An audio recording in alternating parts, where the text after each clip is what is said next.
Y alabado sea el Rey de Reyes, Señor de Señores, Jesús, el Rey, el Dios verdadero y único.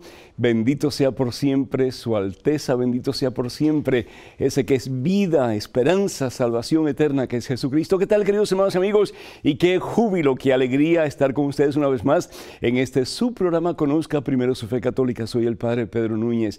Qué bueno que estamos juntos a través de esas ondas televisivas y radiales también. Doy gracias al Señor por la oportunidad de este gran privilegio. Pero antes de hacer nada más, como de costumbre, que respondemos sus preguntas y demás, yo quisiera que hagamos un alto en nuestro acelerado caminar diario. Descansemos en las manos santas y poderosas de ese que las abrió un día en una cruz en el Calvario para darte vida y salvación eterna. Descansemos en las manos de Jesús. Hermana, hermano, vamos a orar.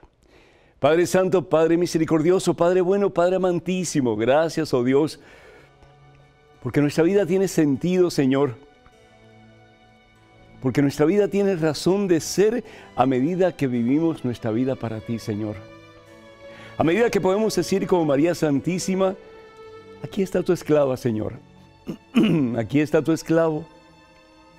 Aquí está tu siervo, Señor. Haz conmigo lo que tú quieras. Quiero ser materia disponible en tus manos, divino alfarero. Quiero que tú me tomes, Señor, en mi miseria, en mi pobreza, en mi debilidad, en mi limitación. Que tomes esta arcilla, que es tu pobre servidor, Señor, y hagas de mí un vaso nuevo, lo que tú quieras. Haz de mí una verdadera imagen tuya, Señor. Que cuando me vean a mí, te puedan ver a ti, Señor, reflejado en mí. Padre Todopoderoso, gracias, oh Dios, por este momento, por esta oportunidad que tenemos de reconocer que necesitamos de ti. Gracias, Señor, porque vienes a nuestro auxilio en nuestro momento de mayor necesidad. Gracias, Señor. Gracias, Padre Santo, por este hijo tuyo que está viendo este programa, por esta hija tuya. Bendícelos abundantemente, copiosamente, Señor. Llena, Señor, sus corazones, perdón, hermanos, de tu santa presencia, Señor. Llena, Señor, sus corazones de tu santa paz. Llena sus corazones, oh Dios, de un deseo cada día más grande de amarte con todas sus fuerzas, con todos sus corazones, y de hacer de ti, Señor, lo más importante de sus vidas. Bendice, Señor, este momento, esta oportunidad. Bendice este programa. Bendice, Señor, nuestro deseo de rendirnos a ti, al igual que María Santísima, al igual que San Lucas, al igual que los santos a lo largo de la historia. Para que tú hagas con nosotros cosas grandes, Señor, y para que un día el mundo entero te conozca a través de lo mucho, lo poco que podamos hacer para ayudar a otros a conocerte a ti, Señor, amarte a ti y a seguirte a ti. Bendice este programa, Señor, y bendice a cada persona que está viendo, que está escuchando. Y llénanos, oh Dios, del deseo grande, poderoso, de ser tuyos, incondicionalmente tuyos, y sí, para siempre tuyos, Señor. A ti la gloria, mi Dios, en este día y por siempre. Alabado, glorificado, exaltado sea tu nombre, mi Señor, mi Rey y mi Dios. Amén, amén, amén. Y con este cambio de temperaturas, pues parece que la voz la tenía un poquito como que ronquita al principio. Es que estoy cambiando también de voz, ¿saben? Porque me estoy poniendo ya un poquito más adulto, estoy jugando. Pero sí, con el cambio de temperatura, pues hay también un cambio de voz. Pero doy gracias a Dios porque ya el Señor me lo quitó. Bendito sea Dios. Decía, Señor, quítame esa ronquera. Y bendito sea Dios, así lo hizo. Damos gracias a Dios, hermanas y hermanos, por Julio César de New York. Él pide que pidamos junto con él para trabajo, para él y para su familia, y así lo vamos a hacer, lo estamos haciendo en este momento. Damos gracias a Dios por Dora de New Jersey, que el Señor la ha sanado de cáncer uterino. Bendito sea Dios y muchísimas felicidades ahorita. Dios te bendiga. Luis Ferreira de Oklahoma, que pide ayuda para poder dejar sus vicios. Que el Señor te bendiga. Mi hijo Irma Barajas de Arizona pide por su hermana Patricia. que recientemente falleció. Pide por su alma que el Señor la bendiga y le dé la corona de los santos, que es el cielo. Arturo Villarreal de Puerto Rico pide por la conversión de su familia. Y Raquel de New York, pide por su hijo Kevin Pérez, de 19 años, que el Señor lo bendiga, lo encamine en el camino de la vida y la victoria, que es Jesús el Señor. Graciela Iglesias de California, por sus 2 tíos que están graves con cáncer. Si es la voluntad de Dios, que sanen, y si ya pues Dios los quiere con él, pues que se preparen ellos para un bien morir. Y damos gracias al Señor por Elisaine de Venezuela, que pide por la salud de su amiga Aurora Salas, por su tía Jacinta, por su mamá Graciela, y también por toda la familia, y también por la salud del padre Pepe. Que el Señor les bendiga en abundancia a todos y cada uno de ustedes, y que el Señor bendiga muy especialmente también a todos los hermanos y hermanas que son miembros de la página de este servidor en Facebook. En estos días la iglesia ha estado celebrando una fiesta muy especial, la fiesta de un hombre que por mucho tiempo vivió sin conocer al único verdadero Dios, sin conocer a Jesucristo, pero a través del ejemplo especialmente de 2 personas, su vida cambió, y cambió para siempre. Estamos hablando del médico de cuerpo y almas, el gran evangelizador, con el nombre de Lucas, o San Lucas, como lo conocemos. San Lucas nació de padres paganos. Me imagino yo que tenía una multiplicidad de dioses, creía en muchísimos dioses, pero no creía en el único verdadero Dios. Pero Dios tenía algo maravilloso para Lucas. Dios tenía algo grande para Lucas. Y nos dice la palabra de Dios que a través de la influencia de muchos hermanos cristianos, Lucas se convierte en un gran compañero del apóstol Pablo. Lucas se convierte en un gran compañero del apóstol Pablo. En la carta de San Pablo a los Colosenses capítulo 4, versículo 14, dice San Pablo que Lucas es su querido médico amigo. Lucas es su querido médico amigo. Fue compañero de Pablo por muchísimo tiempo, y es a través de la influencia de este gran apóstol de Jesucristo, San Pablo, que San Lucas, pues no solamente se acerca a Jesús, pero se convierte en unos grandes pilares de la Iglesia Católica. Pero hay otra persona también que influye grandemente sobre la vida de San Lucas, y con seguridad podemos decir que fue María Santísima. Y es por eso que San Lucas puede escribir tan íntimamente, tan minuciosamente, especialmente el tiempo de la infancia de Jesús y la preinfancia de Jesús. De los 4 evangelistas, San Lucas es el que más minuciosamente escribe sobre esos datos y acontecimientos. Escribe, por ejemplo, acerca de la visitación del ángel, la anunciación en el momento en que el ángel le dice que va a quedar embarazada esperando al Hijo del Altísimo. ¿Cómo Lucas pudo saber eso a no ser que María Santísima se lo haya dicho? ¿Cómo Lucas pudo saber, por ejemplo, lo que aconteció en el momento del nacimiento de Jesucristo, a no ser que una persona como María Santísima se lo haya relatado? ¿Cómo Lucas, por ejemplo, pudo saber que María e Isabel tuvieron ese encuentro maravilloso? Y le dice Isabel a María: bendita tú que has creído. Bendita tú que has creído. Y ahí es donde María Santísima declara su fe y proclama la grandeza del Señor, diciendo: mi alma proclama la grandeza del Señor y mi espíritu se goza en el Dios que me salva. Lucas sabía eso de seguro porque María se lo contó. De seguro que Lucas también sabía el dolor, el vacío, la soledad que esta mujer de fe, la mujer más santa de la historia, lo que sintió ella cuando pierde de vista a Dios, cuando pierde de vista a su Hijo, que también es su Señor. Y finalmente ella con José, después de 3 días, nos dice la palabra de Dios, es decir, después de un tiempo, porque el número 3 en la Biblia significa también un tiempo ilimitado, encuentran a Jesús. Perseveraron, no se dieron por vencidos. Qué tremenda lección para nosotros cuando sentimos que ya no tenemos fuerzas para seguir adelante buscando a Dios.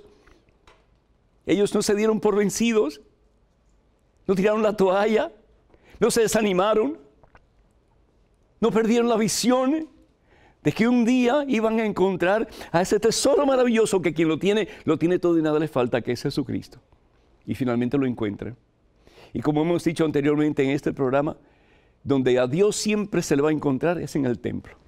Dios está en todas partes, pero donde siempre vamos a encontrar a Dios es en el templo. ¿Dónde estaba Jesús? En el templo. Y es precisamente ahí donde lo encuentran. ¿Y qué es lo que dice San Lucas? María guardó todos estos acontecimientos en su corazón. ¿Cómo sabía San Lucas que María había guardado todos estos acontecimientos en su corazón? Porque de seguro que María Santísima se lo dijo. Dos personas que influenciaron sobre la vida de este hombre que se convirtió en pilar de la iglesia. Este hombre que escribe 2 libros que se encuentran en la Santa Biblia. Yo estoy seguro que él jamás pensó que sus escritos iban a aparecer en la Santa Biblia.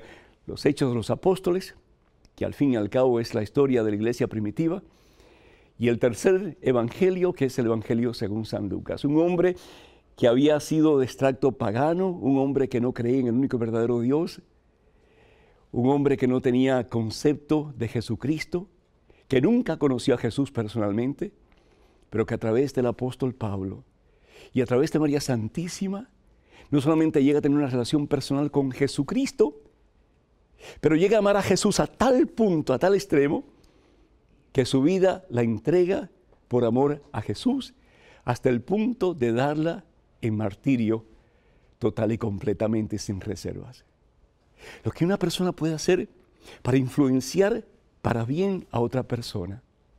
San Pablo y María Santísima como influyen positivamente sobre la vida de este joven que no conocía a Dios, que no conocía al verdadero Dios, que no conocía a Jesucristo. Me gusta mucho la historia de aquel rey que manda llamar a los 3 personajes más ilustres de su reino. Le traen el día de la audiencia a los 3 más ilustres. Uno era un científico muy prominente, otro era un médico cirujano excesivamente prominente también, y otro era un sacerdote muy santo. Y cuando el rey se prepara para homenajear a estos 3 ilustres caballeros y darles a ellos una recompensa maravillosa, viene el primer ministro, se le acerca al rey y le dice: Su Majestad, ¿hay alguien aquí que es más importante que estos 3 ilustres caballeros? ¿Cómo es eso posible?, dice el rey. Sí, hay alguien aquí que es mucho más importante que ellos 3. ¿Y quién es esa persona? Dice: pues aquí le presento a la persona que es la más importante, una viejecita encorvada, ¿sí? Y dice: aquí está la maestra de los 3 ilustres caballeros. Ella fue la que pudo influenciar sobre la vida de estos 3 para que estos 3 fueran ejemplos para toda la comunidad. Así hizo María y así hizo San Pablo con Lucas. Y Lucas se convirtió en un pilar de la iglesia por la influencia de estas 2 grandes personas. Qué hermoso sería si de tu familia y de la mía se pudiera decir lo mismo. A través de nuestras vidas vividas para Jesucristo, a través de nuestros testimonios de vida, nuestros hijos, nuestros hermanos, nuestros parientes, comienzan a caminar en el camino de Jesucristo y comienzan a influenciar a otras personas. Y esos a sus vez, a otras personas y a otros, para que un día, como dice la palabra de Dios en Filipenses capítulo 2, versículos 10 y 11, al nombre de Cristo Jesús, toda rodilla se arrodilla en los cielos y en la tierra y debajo de la tierra, y toda lengua proclame que Jesús es el Señor, para gloria de nuestro Padre Dios. Ojalá que así sea, hermanos. Para que nos llamen a Estados Unidos, el teléfono es el 1-800-221-9460. 1-800-221-9460. Y llamadas internacionales se las esperamos como lluvia de mayo. 1-205-271-2980. 1-205-271-2980. Vamos a una pequeña pausa, pero regresamos en cuestión de momentos. Así que, hermanas y hermanos, por favor, no se vayan. Quédense con nosotros.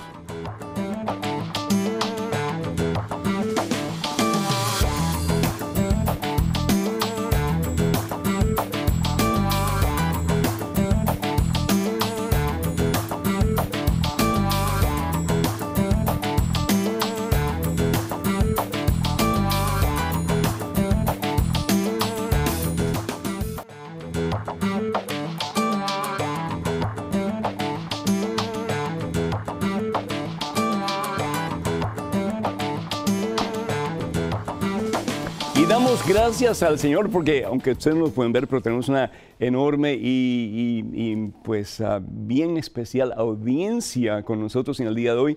Son misioneros de WTN y su labor pues es llevar la presencia de este ministerio a todos los lugares donde ellos puedan, especialmente en sus lugares de residencia. Así que damos gracias al Señor por todos los hermanos y hermanas que están aquí presentes y por todos los que de una forma u otra pues colaboran para que el reino de Dios se pueda seguir esparciendo más y más cada día. Y quisiera, antes de continuar con este programa, leer una carta que me pareció muy interesante de J. Rodríguez de Rhode Island, y dice así: Dios le bendiga, sacerdote. Y cuando ponen sacerdote, digo, ya viene el problema. Así dice: estuve mirando su programa el sábado, 10, 9, 11, y dice acerca de rezar el Ave María. No existe en la Biblia, solo el Padre Nuestro. ¿De dónde ustedes sacaron el Ave María? Tienen a todos confundidos. Y bueno, pues hay muchísimas oraciones que oramos que no necesariamente están en la Biblia, ¿verdad que sí? Sabemos que la única oración que Jesús le enseña a sus discípulos es ¿cuál? Pues el Padre Nuestro, Evangelio según San Mateo capítulo 6, Evangelio según San Lucas, y en fin, ¿verdad? Pero sin embargo, la primera parte del Ave María sí está en la Biblia. Si nosotros vamos al Evangelio según San Lucas, capítulo 1, versículo 40, y es el mismo Dios quien a través del ángel Gabriel saluda a la Virgen. Y con todo respeto para los no católicos, hermanas y hermanos, Dios alaba a la Virgen. Es decir, le da un lugar especial, prominente, que va a ser leído y escuchado por generaciones y hasta el fin de los tiempos. Dice en la palabra de Dios que el ángel se le acerca a María y le dice: alégrate. En aquellos tiempos el alégrate era salve o ave. Ave César, decían los gladiadores. Ave César, aquí estamos los que vamos a morir por ti. Ave, es decir, es el saludo que se le da a las personas y especialmente a las personas de cierta importancia. Ave o salve. En este caso la traducción aquí dice alégrate, que al fin y al cabo pues es la misma cosa. Y es Dios a través del ángel Gabriel que le dice: tú, la llena de gracia. ¿Cómo comenzamos nosotros el Ave María?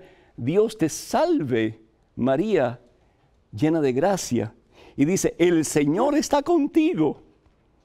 Pues eso lo recitamos en el Ave María, ¿verdad? Dios te salve, María, llena de gracia, el Señor está contigo. Y después, Isabel, cuando tiene su encuentro con María Santísima, ¿qué es lo que Isabel le dice? Dice la palabra de Dios: bendita tú eres entre todas las mujeres y bendito es el fruto de tu vientre. Esto es lo que Isabel le dice a María Santísima, Evangelio según San Lucas, capítulo 1, versículo 42.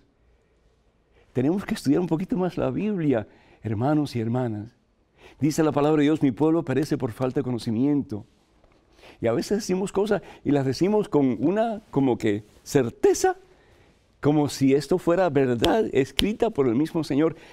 Y no sabemos lo que estamos diciendo. Tenemos que tener mucho cuidado porque sí se puede confundir a la gente, pero confunden a aquellos que no tienen conocimiento de la palabra de Dios. Entonces tenemos que tener mucho cuidado. La segunda parte de la Ave María es la oración de la Iglesia a María Santísima. Santa María, Madre de Dios. Y María es Madre de Dios porque es Madre de Jesús, y Jesús es la segunda persona de la Divina Trinidad. Ruega por nosotros, pecadores. Es una súplica que interceda ante su Hijo Jesús por nosotros, ahora y en la hora de nuestra muerte. Eso es todo. Qué belleza, ¿no? Tenemos en estos momentos un correo electrónico con una pregunta. Adelante, por favor. Padre Pedro, Dios lo bendiga por todas sus enseñanzas. Por favor, explique el capítulo 9 de Eclesiastés sobre la muerte. Muchas personas hablan que no se debe rogar por su alma y quisiera que me ilustrara sobre esto. Gracias, Padre. Gustavo García, de Bogotá, Colombia.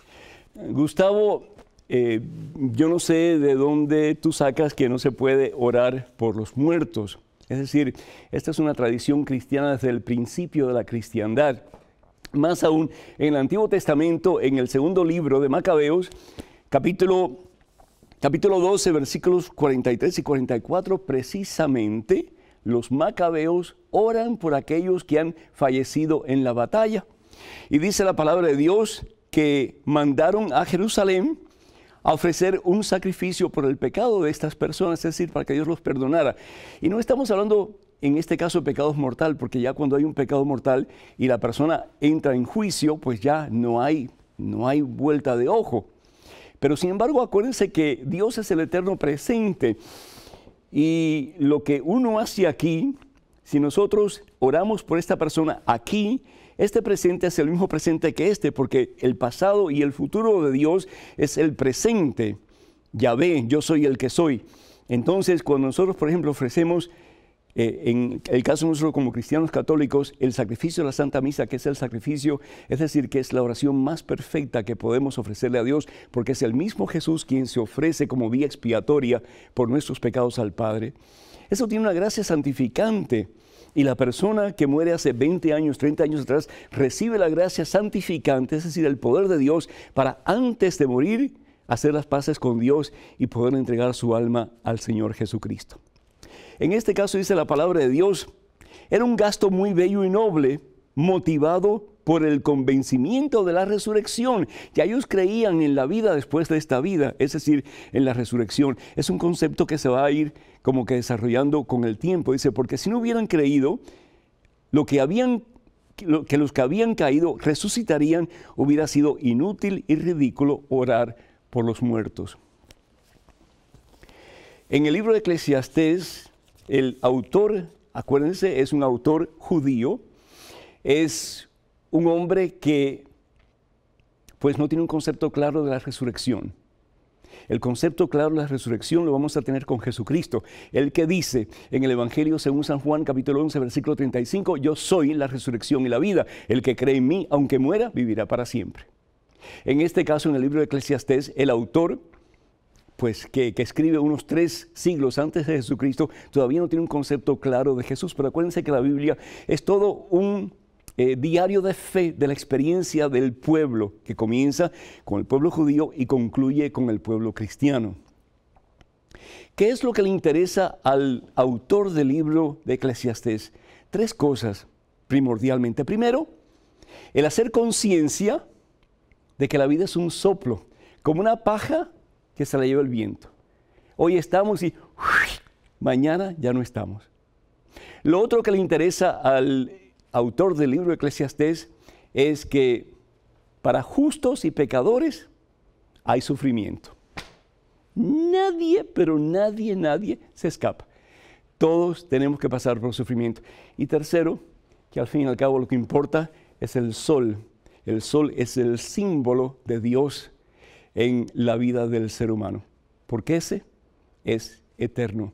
Ese Dios maravilloso que nos ha creado, que nos ha dado vida, es para siempre.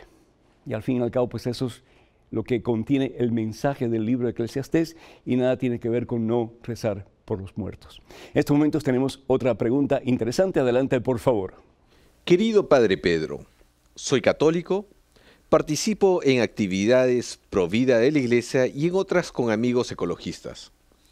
Uno de los argumentos que ellos exponen es que el catolicismo promueve la tiranía del hombre sobre la naturaleza, y por eso han optado por el budismo o el New Age.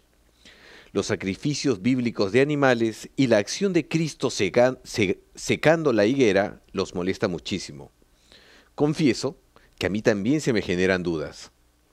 ¿Qué podría decirnos al respecto? Agradezco muchísimo su respuesta. Alejandro Díaz Manzanelli, Buenos Aires, República Argentina.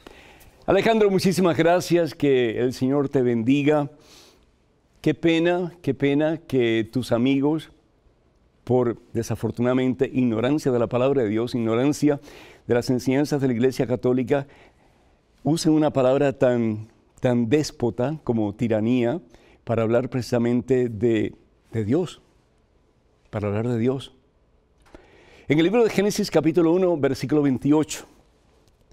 Génesis capítulo 1, versículo 28, la palabra de Dios dice, Dios le dice esto a los primeros padres, Adán y Eva, tengan autoridad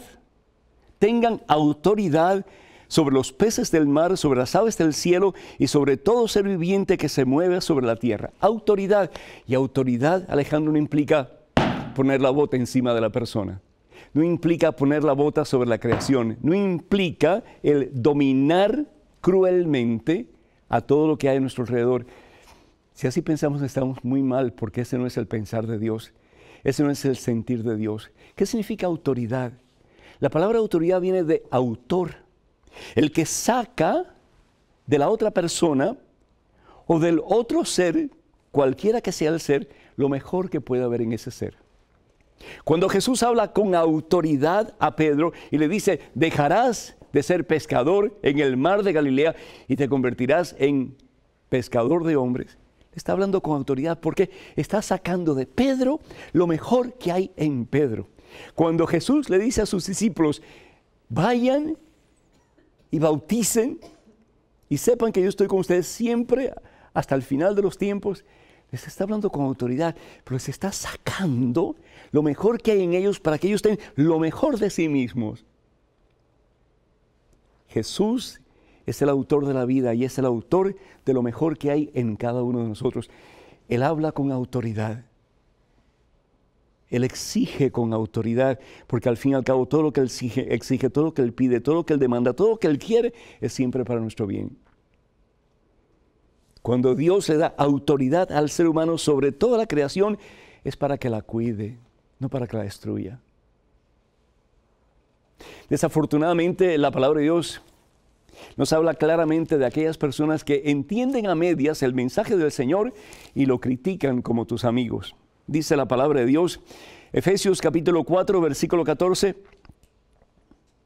que aquellos que realmente pues saben a medias las cosas, se van por el camino equivocado y se van al hoyo. Entonces dice San Pablo, si realmente conocemos la verdad, ya no seremos como niños zarandeados y llevados por cualquier viento de doctrina o invento de personas astutas, expertas en el arte de engañar. Por el contrario, estaremos en la verdad y en el amor e iremos creciendo cada vez más hasta alcanzar aquel que es la cabeza, que es Jesucristo. Y un pasaje más de la Santa Biblia y ya vamos con la siguiente pregunta. Y este pasaje está tomado del profeta Isaías, capítulo 11, versículos del 6 al 9. Isaías, capítulo 11, versículos del 6 al 9, la palabra de Dios. Fíjense qué interesante. Dice la palabra de Dios, Dios no quiere que echemos a perder su creación. Si Él lo crea por amor, todo lo que Él crea, Él quiere que haya armonía. Y la armonía se consigue solamente cuando nos sometemos a la voluntad de Dios. Pero dice que si así lo hacemos, es decir, que si vivimos de acuerdo a la voluntad de Dios, un día, Isaías capítulo 11, versículo 6 en adelante, el lobo habitará con el cordero, el puma se acostará junto al cabrito, el ternero comerá al lado del león y un niño pequeño los cuidará. ¡Qué hermoso! ¡Qué hermoso! La vaca y el oso pastarán en compañía de sus crías y éstas reposarán juntas, pues el león también comerá pasto, al igual que el rey. El niño de pecho jugará sobre el nido de la víbora y en la cueva de la culebra el pequeñuelo meterá la mano y ésta no le hará daño. No cometerán mal ni dañarán a su prójimo en todo mi cerro santo, es decir, en todo el mundo creado por Dios. Pues como las aguas llenan el mar, así estará llena la tierra del conocimiento de Dios. Dios no quiere que aplastemos su creación, que lastimemos su creación. Dios quiere que vivamos como hermanos y no solamente entre nosotros, pero en armonía también con todo lo creado. ¿Por qué el pasaje de la higuera que no tiene vida? Tenemos que entender lo que eso significa, hermanos. Alejandro, lo que significa eso es que la higuera es símbolo de Israel. Israel que tuvo la oportunidad de ser no solamente el pueblo escogido por Dios, pero de llevar al mundo entre los pies de Dios y sí de Cristo Jesús. Y sin embargo se hizo ciego por su propio pecado, sí. Dice la palabra de Dios en el Evangelio según San Juan, capítulo 1, versículo 14, y esto es triste, pero es la realidad. ¿Quién vino? Jesús a su propia casa y los suyos no los recibieron. Yo creo que podemos decir lo mismo de tus amigos. Ojalá, Alejandro, que nunca lo tengamos que decir de ti. Para que nos llamen en Estados Unidos, el teléfono es el 1-800-221-9460. 1-800-221-9460, llamadas internacionales. Por favor, marquen el número 1-205-271-2980. 1-205-271-2980. Vamos a una pequeñísima pausa, pero regresamos en cuestión de momentos. Hermanas y hermanos, por favor, no se vayan, quédense con nosotros.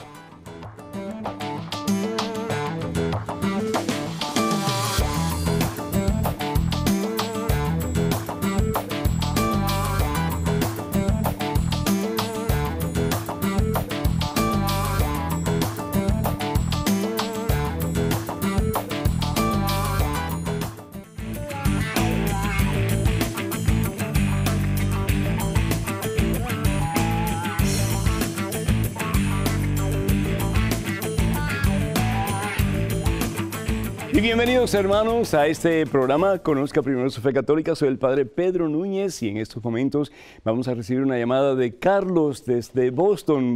Carlos, ¿hace mucho frío por allá? Apenas comenzó el frío, padre. Ay, bueno, pues aquí también un poquito, pero qué bueno, benditos a Dios. Ya tenemos a una temperatura más agradable. Adelante con tu pregunta, Carlos, por favor. Padre, mi pregunta es que yo tuve un accidente, mas yo soy católico. Sí. Y tengo muchos amigos que son de otras religiones y ellos me han estado convidando a una iglesia cristiana que se llama el Reino Unido de Dios. ¿Quién la fundó? Eso es de una iglesia ellos son del Brasil, se llama el Reino Unido de Dios y son cristianos. Ok. ¿Y tú qué eres? Yo soy católico. Cristiano. Amén. Ok. ¿Y entonces? Entonces ellos me dicen, de la única forma que usted sepa es recibiendo el poder de Dios, vaya a esa iglesia que va a recibir una oración fuerte, va a recibir el Espíritu Santo. Okay. ¿Y tú tienes Espíritu Santo, Carlos? Sí, yo creo en Dios y oro mucho al Espíritu Santo y todo. ¿Y recibes la Santa Eucaristía? Sí, yo voy a la iglesia. Si creyéramos, Carlos, que ahí está Dios, ahí de verdad está Dios, que cuando tú recibes ese pan consagrado, estás recibiendo la totalidad de Dios. Y no hay oración que se compare con eso, no hay alabanza que se compare con eso, no hay fuerza en ninguna iglesia que se compare con el poder de Dios que se te da por amor en cada Santa Comunión. Y sin embargo, Carlos, la menospreciamos. ¿Por qué? Porque no tenemos fe, desafortunadamente.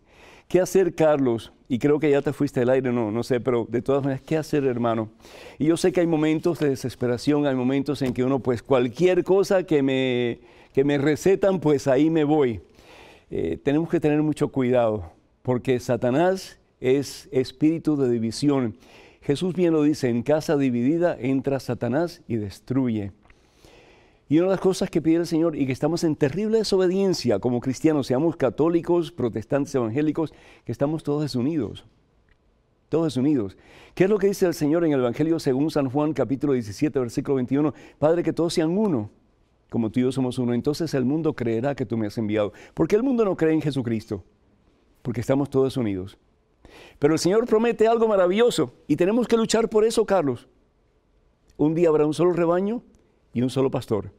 Evangelio según San Juan, capítulo 10, versículo 16. Un día habrá un solo rebaño y un solo pastor. Que luchemos por la unidad de la iglesia y que luchemos para que la iglesia de Jesucristo, la iglesia que es una santa católica y apostólica, pueda realmente no solamente ayudarnos a crecer en la fe, pero de verdad vivir nuestra fe como el Señor nos pide. Tenemos en estos momentos una pregunta. Adelante, por favor. Padre Pedro, en algunas misas en las que he asistido, no todas, al momento en que los dichosos comulgan, se reza para los demás, una oración para comulgar espiritualmente. ¿Cómo es eso de la comunión espiritual? ¿El Colegio Apostólico aprobó esto? A mi entender, si un fiel católico discierne que no puede comulgar recibiendo a Jesús en la hostia consagrada, por lo que ello implica, ¿cómo entonces va a comulgar espiritualmente? Ayúdeme a entender esto, por favor. Bendiciones, Elena, de Costa Rica. Elena, muchísimas gracias y qué bueno tu pregunta, pues como todas las preguntas que recibimos en el programa, tienen muchísimo valor. Primero que todo, hay una gran diferencia entre recibir el sacramento, es decir, la Santa Eucaristía, porque para eso tenemos que tener una conciencia limpia, tenemos que estar en estado de gracia. Y la otra cosa es el desear estar en comunión con Jesús. No me acerco porque sé que en ese momento no estoy preparado, capacitado para recibir a Jesucristo sacramentalmente, pero sin embargo hay un deseo dentro de mí de estar en comunión con el Señor. Primero que todo, quiero recordarles que para poder recibir el cuerpo y la sangre de nuestro Señor Jesucristo en la Santa Comunión tenemos que estar en estado de gracia. El mismo San Pablo en su primera carta a los Corintios, en el capítulo 11, versículos 27 y 28, dice lo siguiente: por lo tanto, el que come el pan o bebe de la copa del Señor indignamente, peca contra el cuerpo y la sangre del Señor. Es decir, si lo que estuviéramos comiendo es un pedazo de pan cualquiera, pues por mucho pecado que yo tenga, yo no voy a cometer un pecado por comer un pedazo de pan o por tomarme un poco de vino. Pero si yo estoy recibiendo, si yo estoy comiendo, si yo estoy ingiriendo el pan consagrado, es decir, la carne, la sangre, la humanidad, la divinidad, el cuerpo de Jesús, pues entonces tengo que estar en estado de gracia. ¿Por qué? Porque si no, estoy ofendiendo a mi Señor, que es todo puro y todo santo. Y por eso dice San Pablo: cada uno pues examine su conciencia y luego podrá comer el pan y beber de la copa. El que come y bebe indignamente, come y bebe su propia condenación. Y esto está en la Biblia. Es decir, aún en el tiempo de San Pablo, cuando estaba comenzando a conocerse la teología de la Eucaristía, ya San Pablo estaba diciendo que tenemos que estar en estado de gracia para poder recibir al Señor. La maravilla, la grandeza, el poder incalculable de Dios que se nos da en cada Santa Comunión. Y nosotros así, como si nada, y nos vamos a nuestro asiento, como si nada, y seguimos igual. No hace mucho tiempo atrás, una señora de España, de Madrid, escribió diciendo: ¿por qué los católicos, si recibimos a Cristo en la Santa Comunión, no cambiamos? Y la respuesta es muy simple: porque no creemos. Sin embargo, comunión espiritual, maravillosamente escrita, la del ladrón que el Señor pues lo canonizó. Evangelio según San Lucas, capítulo 23, versículo 42 en adelante. Le dijo a Jesús: Jesús, acuérdate de mí cuando estés en tu reino. Eso es comunión espiritual. Quería estar con Jesús. ¿Y qué es lo que le dice Jesús? Yo te aseguro que hoy mismo estarás conmigo en el paraíso. Tremendo. En estos momentos otra pregunta. Adelante, por favor. Padre Pedro, tengo una duda. ¿Es cierto que los sacerdotes prefieren no ser confesores de sus familiares cercanos, padres, hermanos, etcétera? Desde ya, mil gracias y que Dios y la Virgen Santísima lo bendigan. Cristina Añasco, Asunción, Paraguay. Cristina, gracias. Y esta es una respuesta muy corta. No es que los sacerdotes no querramos confesar a nuestros familiares, es que no podemos. De acuerdo con las leyes de la Iglesia, no se nos permite confesar a nuestros más allegados parientes, es decir, nuestros padres, nuestros hermanos, etc. Y eso pues es para preservar la unidad de la familia, para que no hayan malos entendidos, para que no hayan pues problemas entre los miembros de la familia.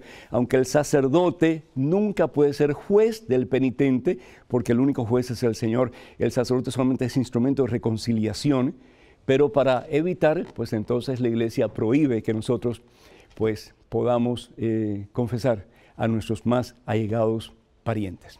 Tenemos otro correo electrónico, otra pregunta. Adelante, por favor. Padre, dejé de comulgar a causa de una discusión que tuve con mi hermana. Sentí que debía dejar de recibir al Señor porque primero tenía que arreglar el asunto con mi hermana. Me acerqué a ella para hacer las paces y aceptó mis disculpas. Sin embargo, siento el distanciamiento. ¿Está permitido volver a comulgar sin obtener la absolución del sacerdote en la confesión? Sé que la Iglesia enseña que el agua bendita, el acto de contrición y otras cosas pueden servir para el perdón de nuestras culpas, pero no tengo discernimiento en este tema. Marisol, 28 años. Marisol, ni el agua bendita ni ningún sacramental puede quitar el pecado de la persona. Es decir, tenemos que confesar nuestros pecados ante un ministro del Señor que es un sacerdote. Y para eso Jesús, tanto en el Evangelio según San Juan, capítulo 20, versículos del 21 en adelante, que le da autoridad a sus discípulos, y en el Evangelio según San Mateo, capítulo 16, versículo 18, que le da en particular autoridad a Pedro para atar o para desatar. Pues si no lo hacemos así, no se nos perdonan nuestros pecados. Tenemos que ir donde ese ministro del Señor, con un corazón arrepentido, con un propósito de enmienda, con el deseo de cambiar nuestras vidas, pues confesar nuestros pecados y cumplir la penitencia para que nosotros podamos ser absueltos por el Señor de nuestros pecados. Tú tuviste problemas con tu hermana y dejaste de comulgar. Eso quiere decir que reconociste que estabas pecando. ¿Qué hacer? Tú dices que ya te disculpaste, pero como que todavía la relación no está muy bien.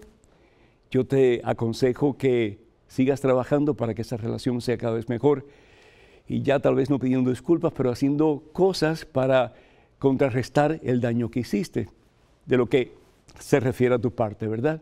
Y la otra cosa, que vayas a confesarte, que le entregues al Señor todo el malestar que tienes por dentro, incluso tus rencores, tus rabias y demás, y que recibas la Santa Comunión y que con el Señor dentro de ti comiences una vida nueva.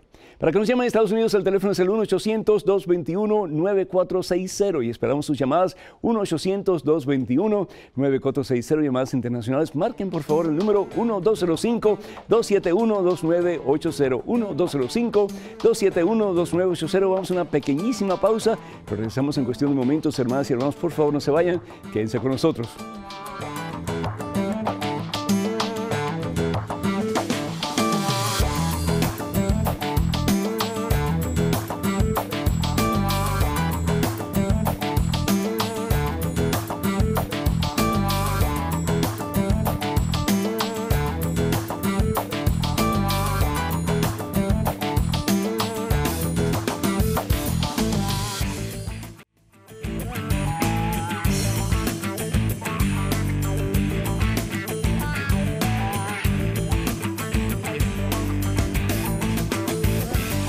Y alabado sea el Rey de Reyes y Señor de Señores, y bienvenidos una vez más a este su programa, Conozca Primero su Fe Católica. Soy el Padre Pedro Núñez.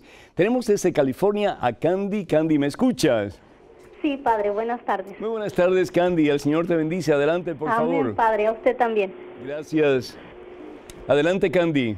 Sí, mi pregunta es, Padre, en el Evangelio de San Marcos, dice Jesús llega a la casa de Simón Pedro. Sí. Y dice, la suegra de Simón está enferma.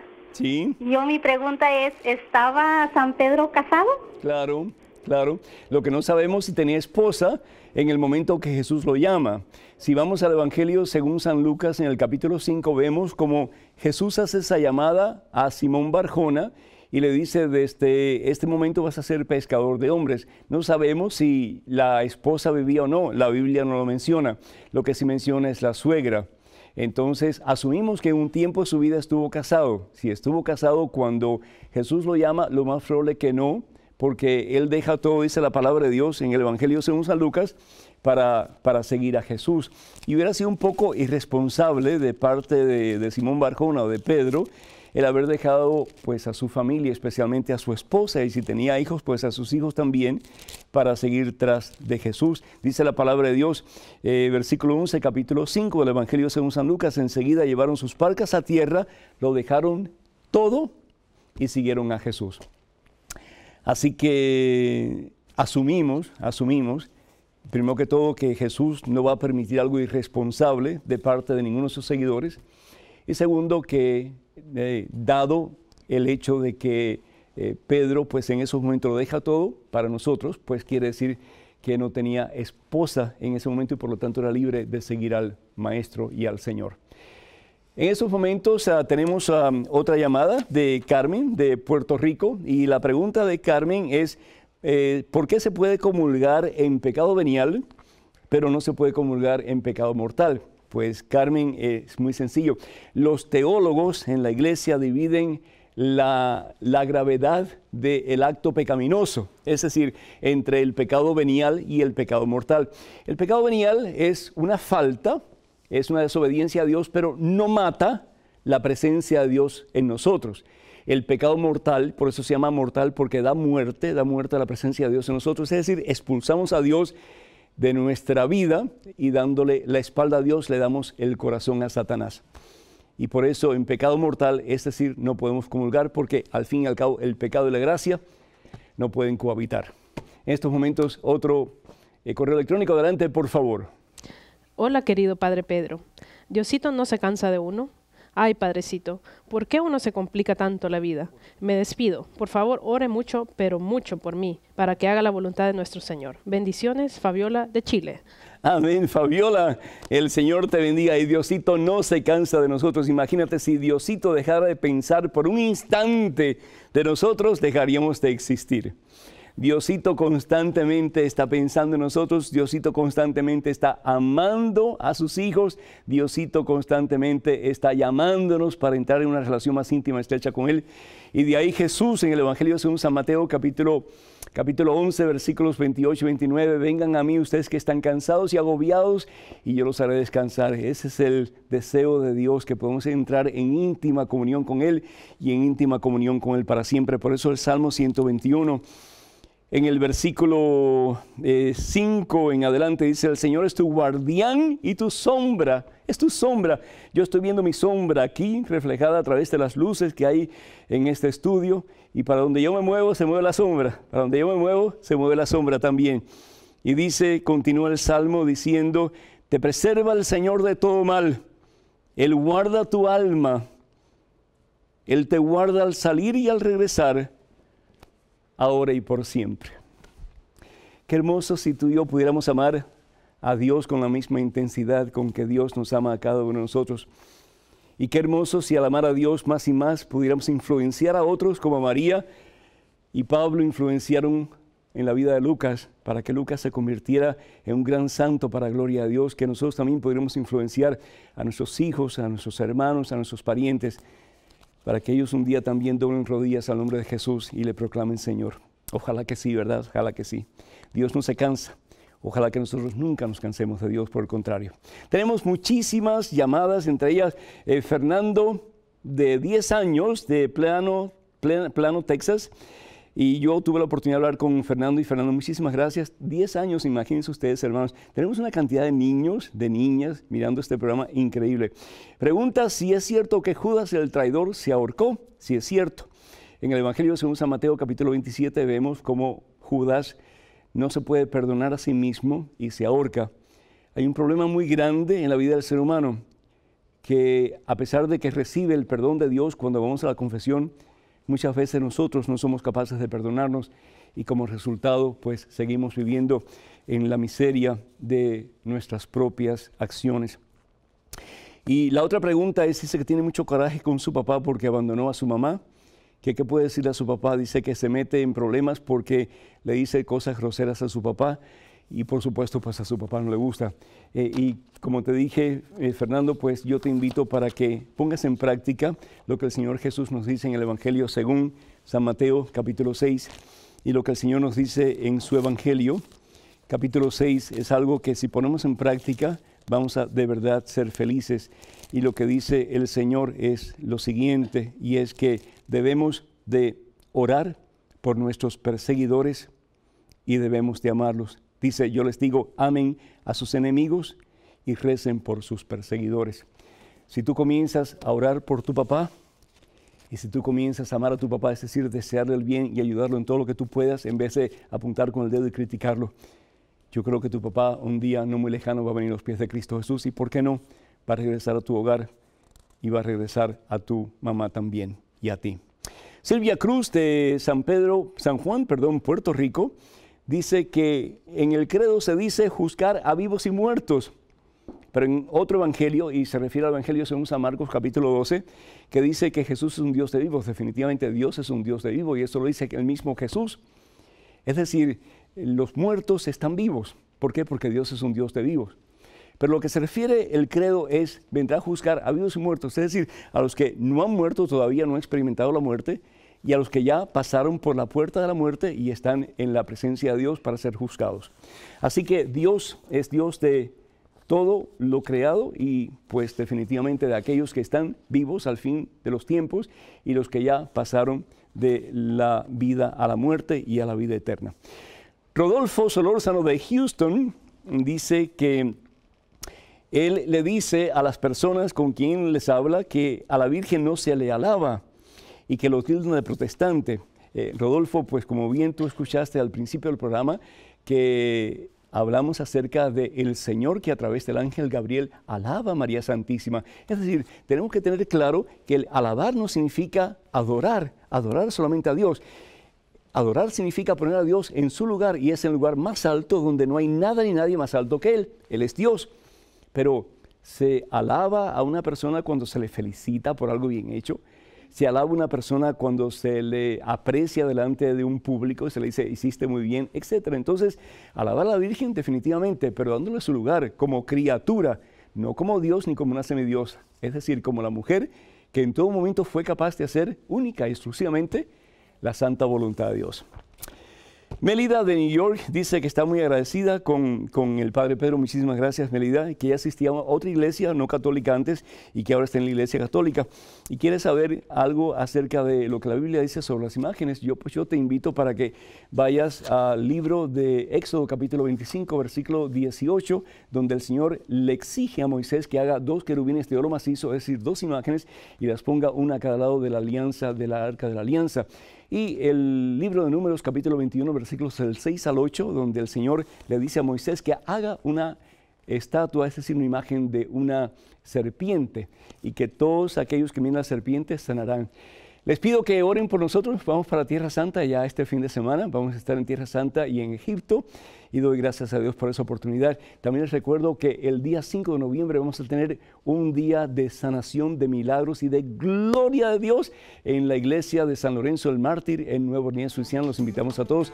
Les invitamos para que oren por este ministerio de WTN y también nos apoyen con sus aportes económicos, que son bien importantes. El Señor les bendiga. Padre, Hijo, Espíritu Santo. Hasta el próximo miércoles, Dios mediante.